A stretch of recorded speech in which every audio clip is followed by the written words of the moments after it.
शिवकवचम् अथ शिवकवचम् अस्य श्री शिवकवचस्तोत्र महामन्त्रस्य ऋषभयोगीश्वर ऋषिः अनुष्टुप् छन्दः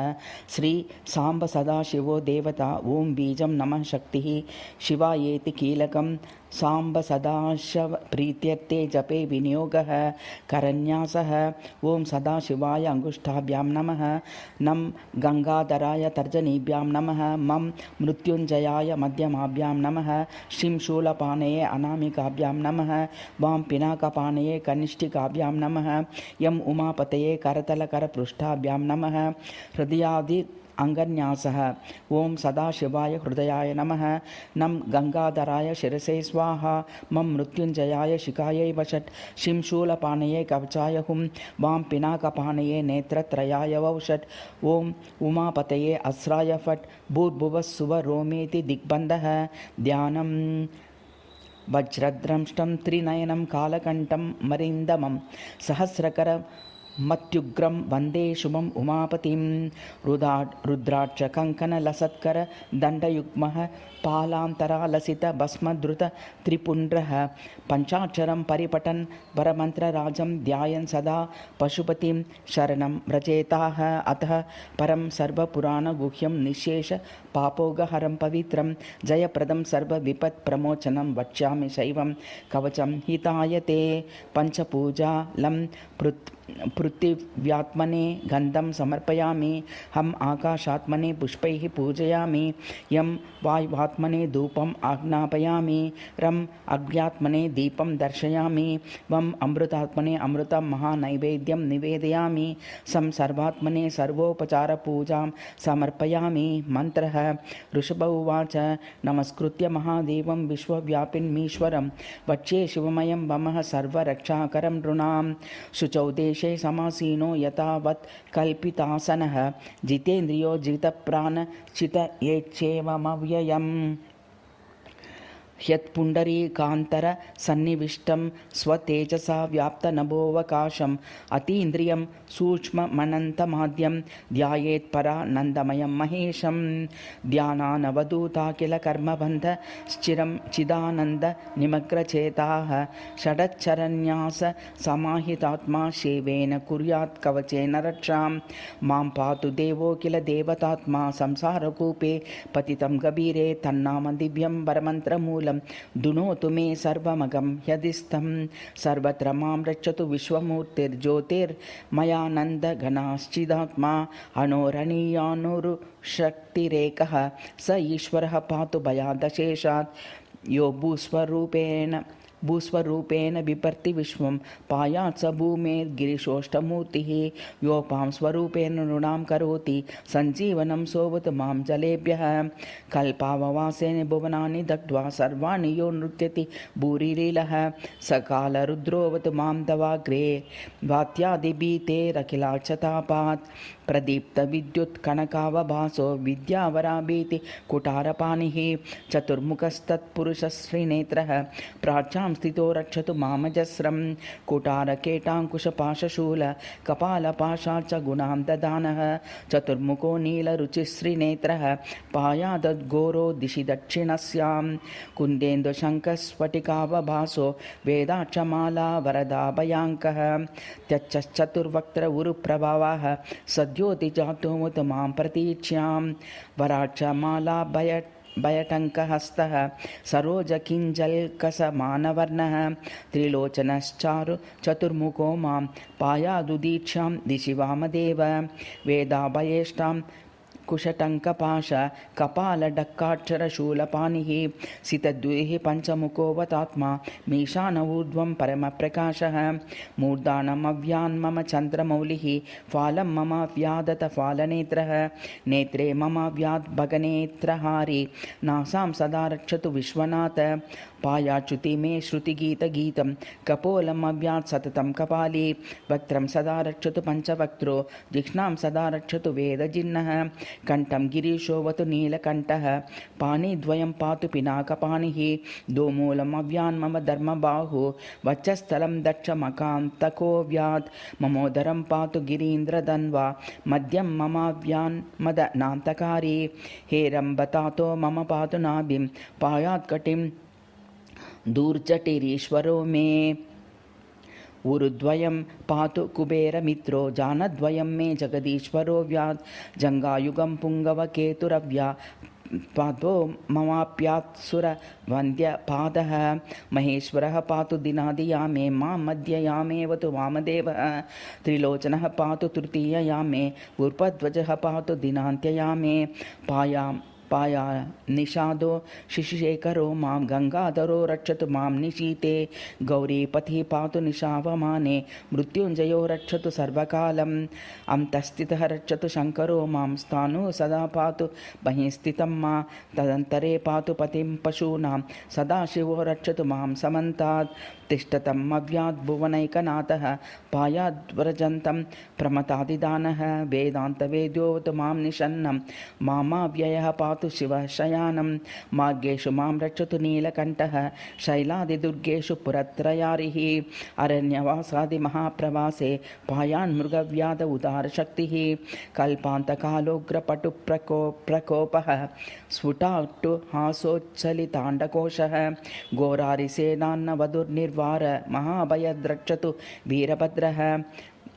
पत्यश्वमातङ्गरतावरूधिनी सहस्रलक्षायुतकोटिभीषणम् अक्षौहिणीनां शतमाततायिनां चिन्तान्मुडो घोरकुठारधारया निहतुं दूष्यन् प्रलयानलार्चिं ज्वलत्रिशूलं त्रिपुरान्तकस्य शार्दूलसिंहर्चव कृदादिहिंसान् संत्रासयद्विषधनुपिनाकः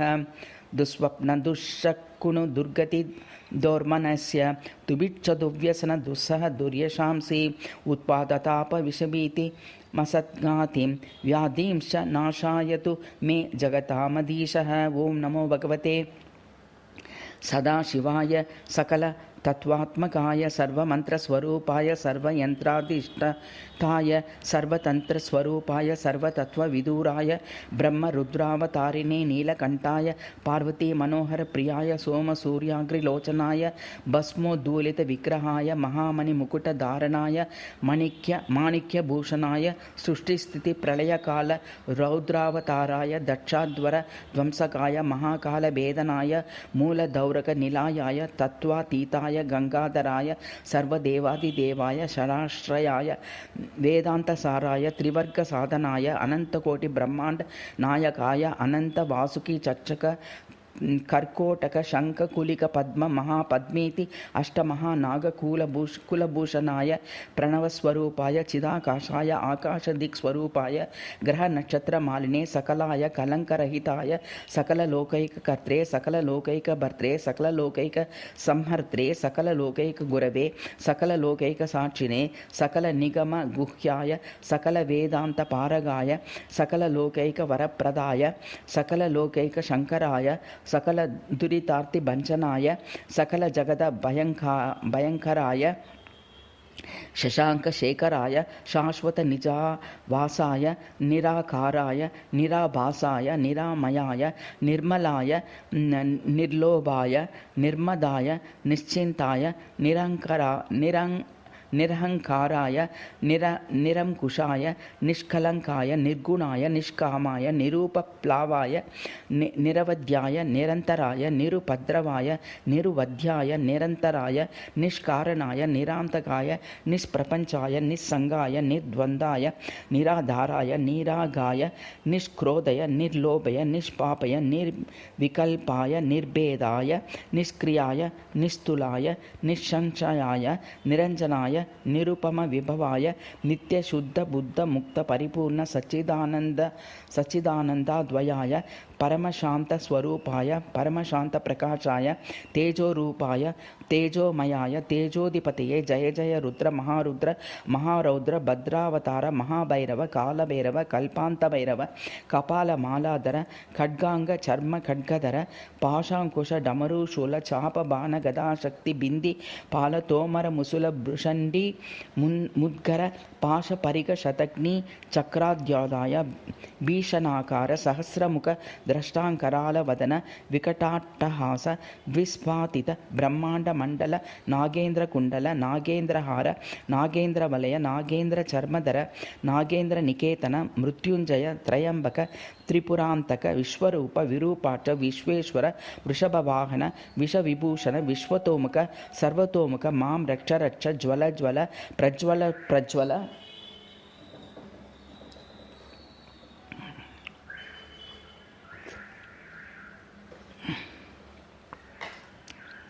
ಮಹಾಮೃತ್ಯುಂಭಯಂ ಶಮಯ ಶಮಯ ಅಪಮೃತ್ಯುಂಭಯಂ ನಾಶಯ ನಾಶಯ ರೋಗಭಯಂ ಉತ್ಸಾದಯ ಉತ್ಸಾದಯ ವಿಷಮರ್ಪಭಯ ಶಮಯ ಶಮಯ ಚೋರಾನ್ ಮಾರಯ ಮಾರಯ ಮಮ ಶತ್ರುನ್ ಉಚ್ಚಾಟಯ ಉಚ್ಚಾಟಯ ತ್ರಿಶೂಲೇನ ವಿದಾರಾಯ ವಿದಾರಯ ಕುಟಾರೇಣ ಬಿದಿಂ ಬಿದಿಂ ಖಡ್ಗೇನ ಚಿಂದಿ ಚಿಂದಿ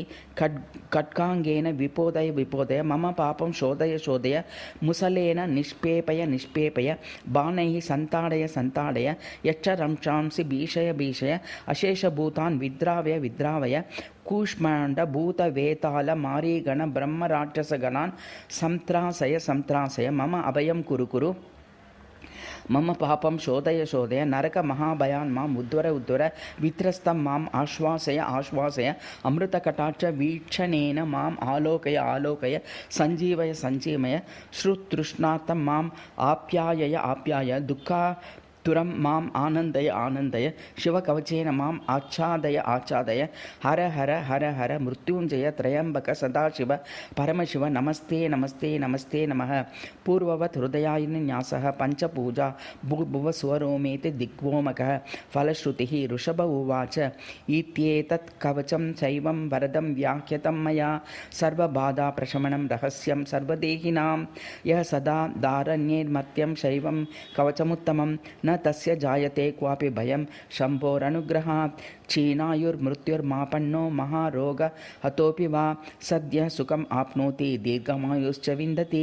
ಸರ್ವದಾರಿದ್ರ್ಯ ಶಮನಂ ಸೌಮಾಂಗಲ್ಯ ವಿವರ್ಧನಂ ಯೋ ದತ್ತೆ ಕವಚಂ ಶೈವಂ ಸದ್ದೇವೈರಪಿ ಪೂಜ್ಯತೆ ಮಹಾಪಾತಕ ಸಂಗಾತೈರ್ಮುಚ್ಯತೆ ಚೋಪಪಾತಕೈಃ ದೇಹಾಂತೆ ಶಿವಮಾಪ್ನೋತಿ ಶಿವ ವರ್ಮಾನುಭಾವತಃ ತ್ವಮಪಿ ಶ್ರದ್ಧಯಾ ವತ್ಸ ಶೈವಂ ಕವಚಮುತ್ತಮಂ ಧಾರಯಸ್ಯ ಮಯಾ ದತ್ತಂ ಸದ್ಯಃ ಶ್ರೇಯೋ ಹ್ಯವಾಪ್ಸ್ಯಸಿ सूत उवाच इत्युक्त्वा ऋषभो योगी तस्मै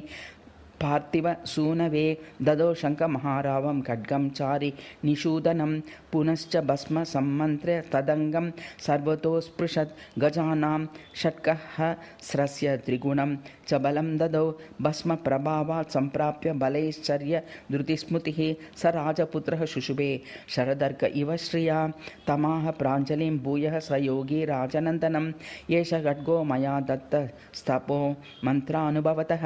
शीतधारमिमं खड्गं यस्मै दर्शयसि स्फुटं सद्यद्यो म्रियते शत्रुः साक्षान् मृत्युर्यपि स्वयम् अस्य शङ्खस्य निह्यादं ये शृण्वन्ति तवाहिताः ते मूर्छिताः